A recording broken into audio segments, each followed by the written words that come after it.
Maybe the biggest mystery of all time is what happens to us after we die.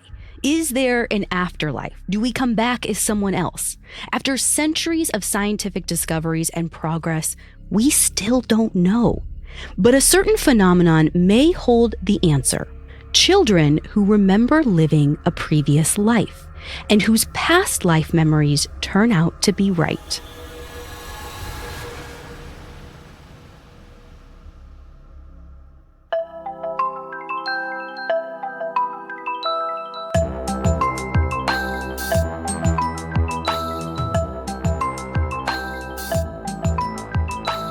This is Supernatural, a Parcast original, and I'm your host, Ashley Flowers.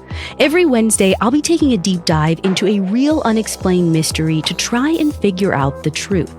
This week's episode is about Shanti Devi and James Leininger, two children who grew up in different parts of the world decades apart, but each had memories of a previous life that were so accurate reincarnation is the only way to explain them. You can find all episodes of Supernatural and all other Parcast originals for free on Spotify.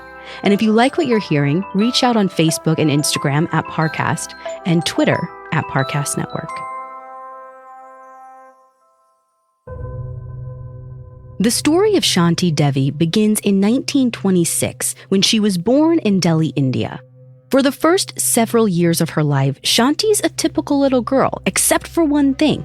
She doesn't talk at all. Her parents actually begin to think she's mute. When Shanti turns 4, to everyone's relief, she starts to speak. But something's off. Instead of just using 1 or 2 words at a time, the way you'd expect from a child, Shanti speaks in long, perfectly formed sentences, like a grown-up, which is extra strange because she keeps referring to her husband.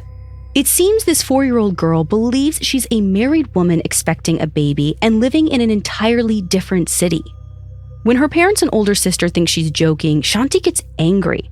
She tells them that this isn't her real life, this isn't her real name, and they aren't her real family. She has a whole other life somewhere else that she's desperate to get back to. When she closes her eyes, she still sees herself as a grown woman. It's like she went to sleep and woke up in a different child's body. Now, because she's so young, Shanti's parents don't take her that seriously. They figure this is just a phase that will end sooner or later. But there's something that bothers them. Shanti claims her real home is in a city called Mathura. It's a city about 990 miles away, which nobody in Shanti's house had ever spoken about, let alone been to. So they can't figure out how Mathura could have figured into Shanti's fantasies. It's a detail that seems almost too mundane to be made up. And even weirder, only local residents call it Mathura. The city's real name is Mathura. The family has no idea where Shanti would have heard the nickname. As time goes on, Shanti remembers all kinds of details. For example, her old house. She says it's painted yellow and that there's a well on the property. She also talks about a temple nearby that she went to every day to pray to Krishna. Apparently, her husband is a businessman who's successful enough to own several homes. She talks about the birthmark on his cheek and the reading glasses that he wears. And at first, Shanti had claimed that she was expecting a baby in this former life, but now she remembers she actually gave birth to a son. She's also fully committed to her old habits, like what she eats. She won't touch meat because in Mathura, nobody eats it, and she never even served it to her husband. When her parents give her a sari, which is a draped garment worn by women in India, she says they overpaid, that it isn't real silk. She's used to wearing fine clothes because her husband's in the cloth trade. And sometimes she uses slang words for things that only people in Mathura use. She knows her real name. It's not Shanti Devi, it's Lugdi Devi, and she wants to go back home. By now, Shanti's parents aren't just bewildered. They're downright scared. They've been trying to wave off what Shanti's saying as fantasy, but they can't ignore the fact that a lot of what she's saying checks out. Like the slang words she's using, the fact that in her other life she prayed daily to Krishna, who happens to be the patron god of Mathura. Then, when she's 6, she can describe how she died, which she said was soon after giving birth and after some complicated surgeries. Her parents take her to see a doctor. He can't seem to find anything psychologically wrong with her, but he's amazed by how much she knows about certain surgeries, the one that she supposedly had as Lugdi. This leaves Shanti's parents with only one explanation. Their daughter is remembering another life. Now, Shanti's parents are Hindu, and one of the core principles of Hinduism is reincarnation. But it's not a regular occurrence to remember past lives. It's actually really rare. Also, people believe that remembering a previous life is an omen, a sign that you'll suffer harm or unhappiness or even die young. So, to protect her, Shanti's parents keep the whole thing very private. But when 7-year-old Shanti starts school, she tells her classmates about her other life, and pretty soon she's being bullied by other students. Even her teachers and the headmaster assume she's lying. But Shanti is indignant. She is so sincere, the teachers really start to wonder. They decide to look into this a little more deeply. They go to Shanti's house, and with her parents' permission, they ask her more about her other life. Listening to her talk about her husband, her pregnancy, her illness, the teachers are overwhelmed. They can tell from her demeanor she's not just telling a story. It's as if she's actually lived through this. So they ask her point blank for her husband's name and their address in Mathura. Before they jump to any conclusions, they want to write to this man to see if any of what Shanti is saying is true. Now, up to this point, Shanti hasn't told anyone the name of her husband because it's frowned upon for Hindu wives of the time to speak their husband's name in public. But finally, she agrees to whisper it in her teacher's ear. His name, she says, is Kedar Nath Chobe. Without telling Shanti or her family, the teachers write to Kedar and tell him that an 8-year-old girl in Delhi believes she's his former wife. If he writes back saying he doesn't know what they're talking about, that Shanti's story is totally wrong, then they can put this to bed once and for all. But when they hear back from Kedar, he confirms everything in the teacher's letters. Yes, he was married before to a woman named Lugdi. But Kedar is still skeptical, and he says he's going to ask his cousin Kanji, who lives in Delhi, to visit Shanti first. If he thinks that she's the real deal, then Kedar will come to see her for himself. So the teachers bring Kanji to Shanti's house. They don't give Shanti's family any advance notice about who he is. They just want to see what will happen. When they arrive, Shanti runs out and throws her arms around Kanji. Now, she can't remember his name right away, but she knows he's her husband's cousin. She talks to him like they're long-lost friends. And Kanji is shocked. Here is this 8-year-old girl he's never laid eyes on asking him if he's still unmarried, if he's finally bought his own house. She even knows that Kanji used to have a crush on her. When Kanji leaves, he writes to Kedar and says, "Listen, this is real. This little girl is the living image of your dead wife, and you have to come see her immediately." On November 12, 1935, Kedar arrives in Delhi along with his new wife and the son he had with Lugdi, a 10-year-old boy named Navneet. They get into Shanti's house, and before he walks in, Kedar suddenly thinks of one more way that he can test this girl. He's going to say that he's his brother Ram, and if she believes that, then he'll know it's all a fraud. He walks into Shanti's house and tells her parents his name is Ram, but when Shanti sees him, she knows he's her husband Kedar. And then, when she sees their little boy, she throws her arms around him and weeps. Kedar's still a little skeptical, but the more they talk, the more he realizes Shanti knows things that no one other than Lugdi could have possibly known. like the promise he made to her on her deathbed that he'd never remarry, a promise he obviously broke.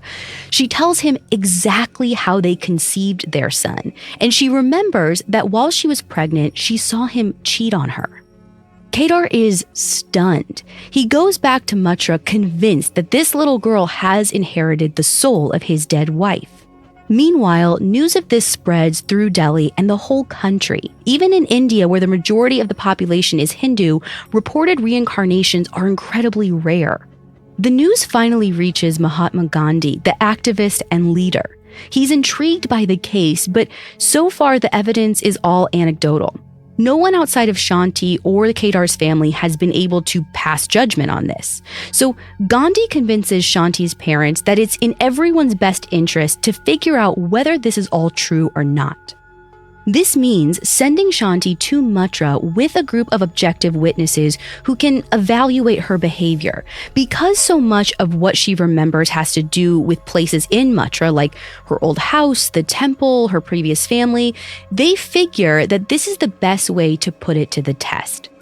Shanti's parents agree. They want to know what's going on more than anyone else. So on November 24th, 1935, the whole family leaves for Mathura. When we come back, we'll find out exactly what they saw. Now back to the story. In November of 1935, 8-year-old Shanti Devi traveled to Mathura along with an official committee of inquiry made up of journalists and academics.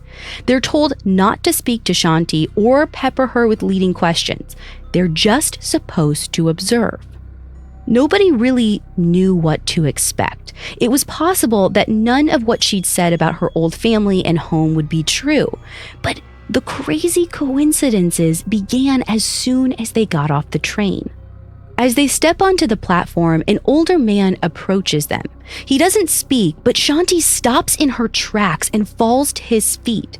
She cries out that he's Lugdi's brother-in-law, and of course, she's right. Then she takes the committee into town and leads the way to her old house. She doesn't need direction. She remembers the way. Shanti had said that the house was yellow, but when they get there, it's painted white. However, the people who live there now say that they painted it because it used to be yellow.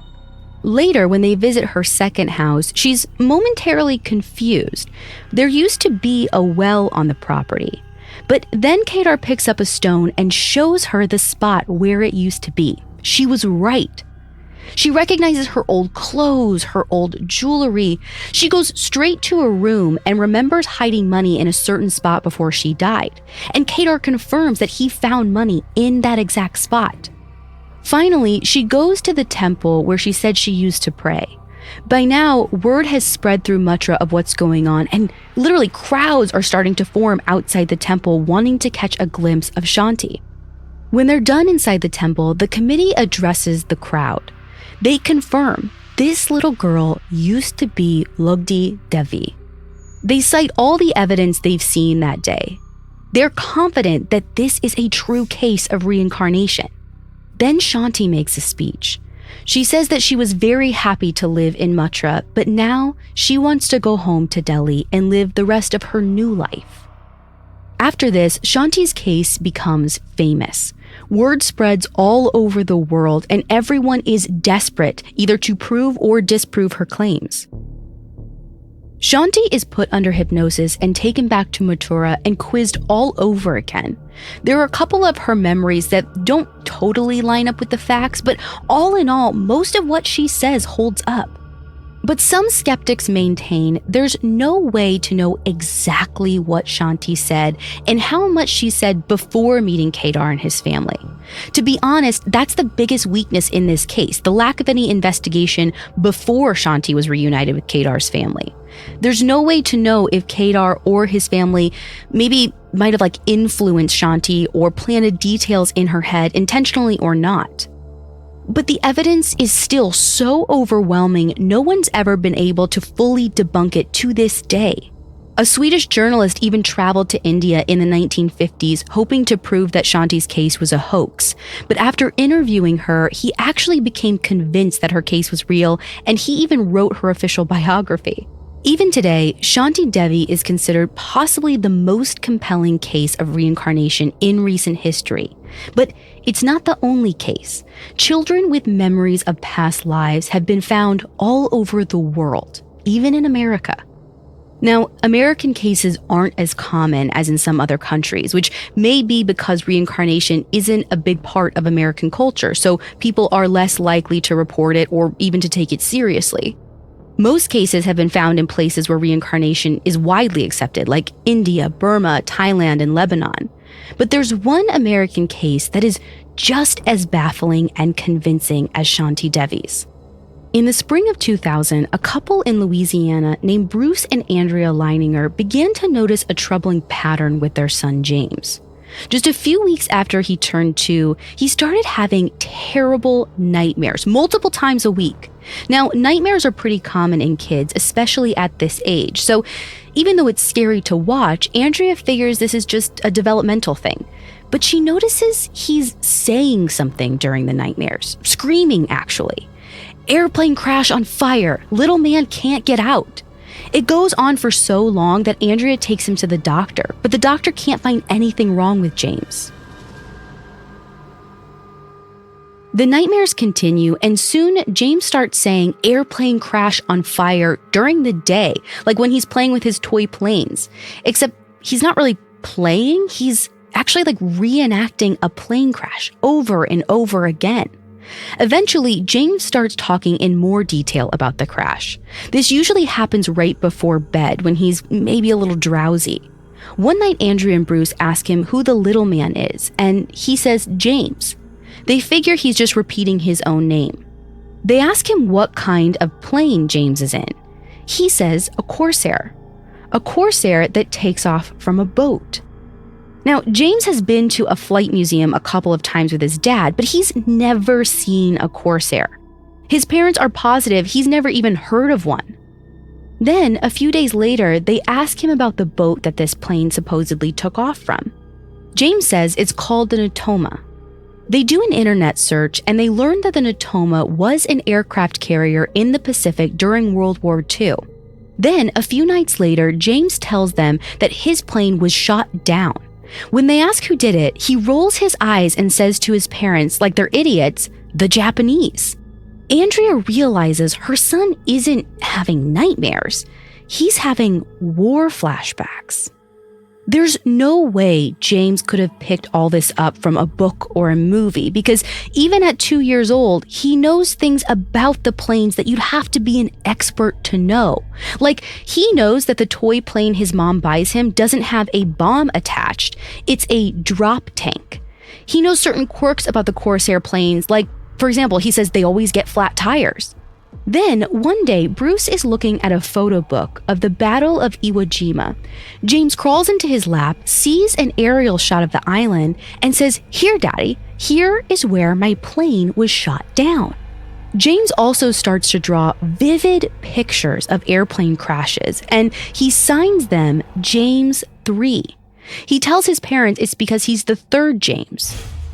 Now, Bruce is Christian, and reincarnation goes against pretty much everything he believes.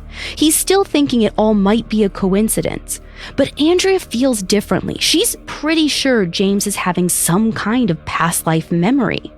They decide to ask James if there's anyone else with him in his dream, and he says there's someone named Jack Larson. So Bruce decides to go looking for this Jack Larson. He makes contact with a couple of veterans who flew from the Natoma. The first thing he finds out is that no Corsairs ever flew off the Natoma, which to Bruce is good news. It means James' supposed memory of the crash can't be accurate.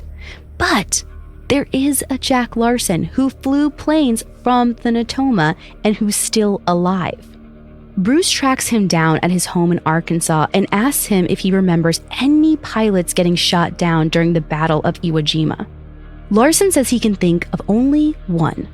A 21-year-old named James Hudson Jr. He was the only pilot to go out that day and not make it back. Bruce later found out from eyewitnesses that James Houston's plane was hit in the exact same way that their son James had described it, right in the engine. And that signature James 3, If James Leininger was James Houston Jr. reincarnated, that would indeed make him the third James. The Leiningers wrote a book about this whole experience that came out in 2009. Now, to some people, that's a red flag. Parents are often accused of feeding false memories to their children in order to make money off of them. But when you think about it, why pick such an obscure person? It took the Leiningers 2 years to figure out the identity of James Houston Jr. You'd think they'd pick someone easier to find. And is one single book deal that takes like 8 or so years to materialize really enough motivation to go through all of this effort? By the time the book was published, James was 11, and he remembered little of his past life memories. And this is common. These memories tend to come on early, around the time children start talking, and they start to fade by the ages of like 6 or 7. Shanti Devi was an exception. Her memories actually stayed with her entire life. This may have been because the other life she remembered was so close to her own, both in terms of when it took place and where. In the majority of cases, though, these memories are fleeting. Still, they may be the most convincing proof of reincarnation we have. Psychiatrist Ian Stevenson spent 40 years investigating children's past life memories. With each case, he tried to determine how many statements a child made that could be independently verified as true. After studying 2,500 cases, he was convinced that at least some of the time, a personality or a soul does survive after death, and it can then inhabit another human being. There was simply no other rational way to explain what he was seeing. Stevenson studied Shanti Devi's story at least twice, once in the early 60s and then again in the mid-80s, shortly before Shanti died. He never came out and said that it was absolute proof of reincarnation, but he never said that about any case. He only said that he could determine, through strict scientific methods, that she made 24 statements about her past life that matched verified facts. Stevenson passed away in 2007, but his successor, Jim Tucker, entered over 2,000 of Stevenson's cases into a database and drew some general conclusions about this phenomena. Children tend to remember lives of people who are the same gender as them and who are from the same country as them. And most of the time, in their past life, they died young or in a violent way, or sometimes both, like the case of James Houston Jr. This may account for why more past life cases involve boys than girls. Men tend to die of violent or unnatural causes more often than women. Strangely, when Tucker looked at the death statistics for the US, he found that men made up the same number of unnatural deaths in real life, 72%, as they do in the cases he was studying. All of these similarities seem too eerie to just be a coincidence. If these memories are all fantasies, why do they mirror real life so closely? And there's another strange aspect to this phenomenon that's even harder to explain away. Some of these children aren't just remembering a previous life. They actually can remember being dead. When we come back, we'll look at children's memories of the afterlife. Now back to the story. James Leininger didn't just remember being a pilot in World War II. He remembered being in heaven. Around age 5.5, James told his mom that he'd been in heaven. At this point, Andrea wasn't exactly surprised. She asked him some basic questions. What did heaven look like? What did God look like? Was God a man or a woman? James told her that heaven was beautiful and that God wasn't a man or a woman. It was whatever you needed him to be at the time. He also remembered being greeted in heaven by two of his friends, Leon and Walter. He'd even named his G.I. Joe dolls after them. And sure enough, there were records of two men on board the Natoma who were killed before James Houston Jr. And their names? Leon Connor and Walter Devlin. James also told his mother that it wasn't a coincidence she and Bruce had become his parents. James picked them. Before he was born into his new life, he saw them eating at a pink hotel in Hawaii, and that's when he decided he wanted them to be his new parents.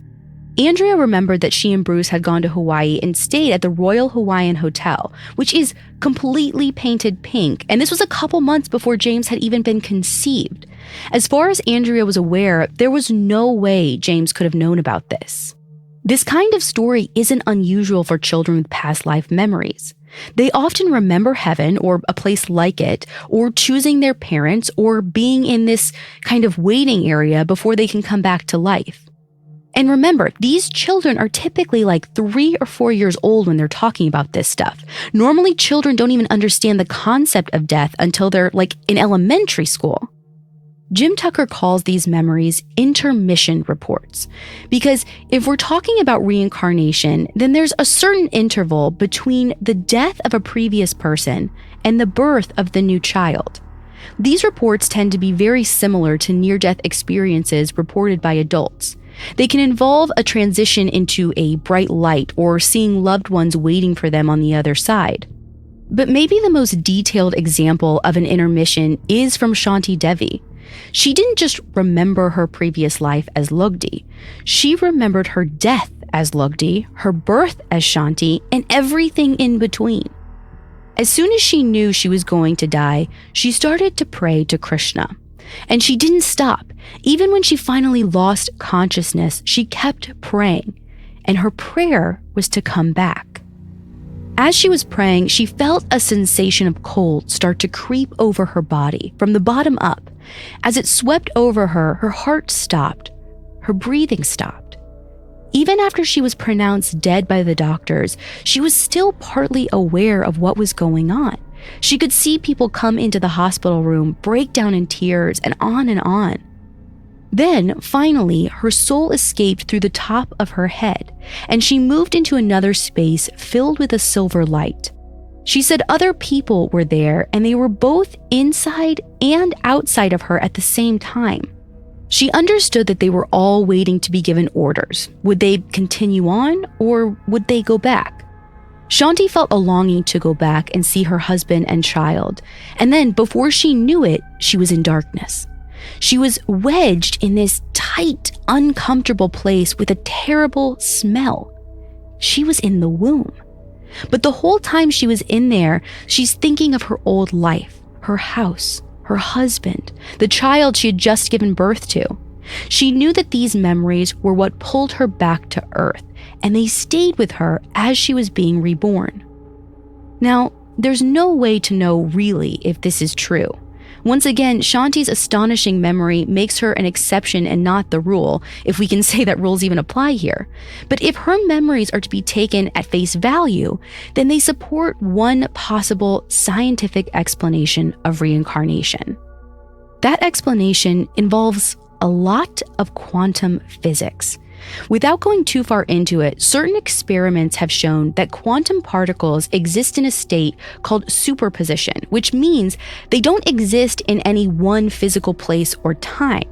They exist in every possible place or time that they could go to. When you observe and measure them as particles, you're only seeing them in one of those many possibilities. Human consciousness could be like these quantum particles. The only way we can observe it in our physical world is when it's tied to a brain and a body. But the consciousness, or soul if you will, can still go on existing after that body dies and possibly reattach itself to another body later on. To people who research past life memories, this theory would mean that our reality is something like a shared dream. Something that a whole bunch of people are creating and experiencing all at once. And just like when we're woken up at night by a sound or a nightmare, some people might have their dream cut short by death. In real life, it's usually near impossible to go back into the same dream once you've woken up. But if people die too soon, too young, or too violently, the thinking is they may be able to find their way back to the same dream. It may not be so far away, except now that dream will be experienced in a different body. As far as memories of the afterlife go, that's another dream, a transition dream. Reports of near-death experiences all seem to contain certain common elements: a bright light, no pain, the sensation of hovering above their dead bodies. Shanti's story contains all of these.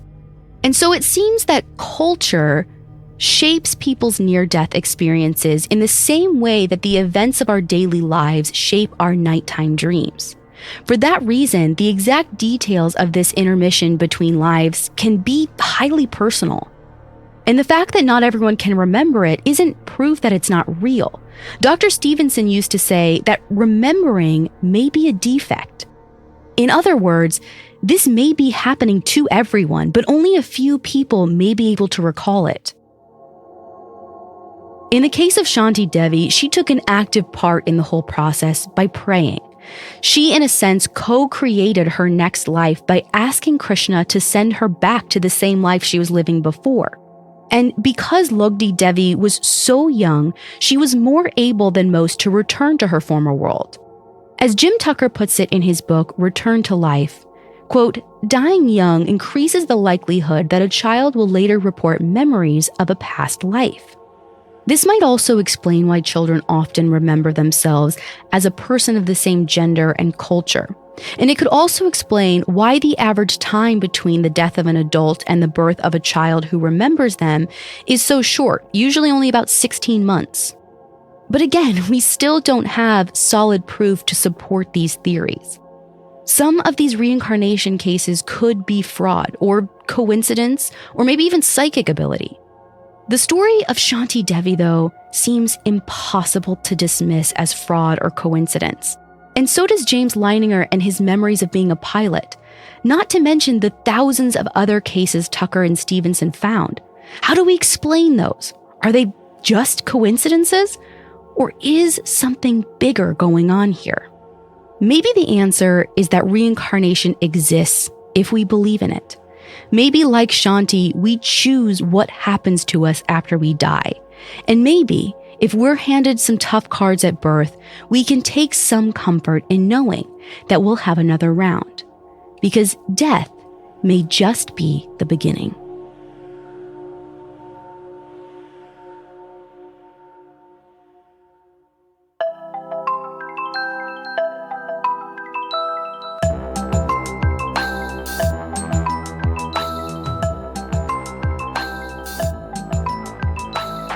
Thanks for listening. I'll be back next week with another episode. You can find all episodes of Supernatural and all other Parcast originals for free on Spotify. Spotify has all your favorite music and podcasts all in one place, and they're making it easier to listen to whatever you want to hear for free on your phone, computer, or smart speaker. And if you like the show, follow @Parcast on Facebook and Instagram, and @Parcast Network on Twitter. Supernatural was created by Max Cutler and stars Ashley Flowers and is a Parcast Studios original. It's executive produced by Max Cutler, sound designed by Carrie Murphy, with production assistance by Ron Shapiro and Carly Madden. This episode of Supernatural was written by Joanna Philbin, with writing assistance by Drew Cole. To hear more stories hosted by me, check out Crime Junkie and all Audio Chuck originals.